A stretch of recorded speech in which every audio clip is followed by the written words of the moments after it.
ಇದಕ್ಕೆ ಸಂಬಂಧಪಟ್ಟಂಗೆ ಮಾಜಿ ಸಚಿವ ಎಚ್ ಆಂಜನೇಯ ಮಾತಾಡಿದರು.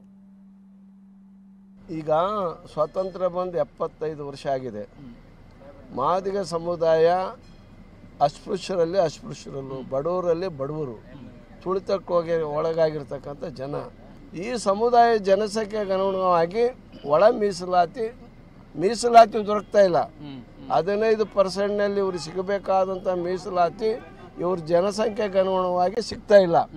ಈ ಕಾರಣದಿಂದ ಕಳೆದ ಒಂದು ಕಾಲು ಶತಮಾನಗಳಿಂದ ನಮಗೆ ಅನ್ಯಾಯ ಆಗ್ತಾ ಇದೆ, ನೀವು ಸರಿಪಡಿಸಿ ಅಂತಂದೇಳಿ ಆಗ್ರಹ ಮಾಡ್ಕೊಂಡು ಹೋರಾಟ ಮಾಡ್ಕೊಂಡು ಬರ್ತಾ ಇದ್ದಾರೆ. ಚುನಾವಣೆ ಪ್ರಣಾಳಿಕೆಯಲ್ಲಿ ಕಾಂಗ್ರೆಸ್ ಪಕ್ಷ ಸ್ಪಷ್ಟವಾಗಿ ಹೇಳಿತ್ತು, ನಾವು ಅಧಿಕಾರಕ್ಕೆ ಬಂದರೆ ಸದಾಶಿವ ಆಯೋಗದ ವರದಿಯನ್ನು ಜಾರಿ ತರ್ತೀವಿ ಅಂತ ಹೇಳಿದ್ರು. ಚಿತ್ರದುರ್ಗದಲ್ಲಿ SC/ST ಕಾನ್ಫರೆನ್ಸ್ ಆಯಿತು, ಅಲ್ಲಿ ಐಕ್ಯತಾ ಸಮಾವೇಶ, ಅಲ್ಲಿ ಡಿಕ್ಲರೇಷನ್ ಮಾಡಿದರು. ಈ ಆಧಾರದ ಮೇಲೆ ಈಗ ನೀವು ಹೇಳಿದ್ರಿ ನೀವು ಮಾಡ್ರಿ ಅಂತೇಳಿ ಆ ಸಮುದಾಯದವ್ರು ಕೇಳ್ತಾ ಇದ್ದಾರೆ. ಒಳ ಮೀಸಲಾತಿನ ಯಾಕೆ ಮಾಡಬಾರ್ದು ಅಂತ ಅವ್ರಿಗೆ ಕೇಳಿ.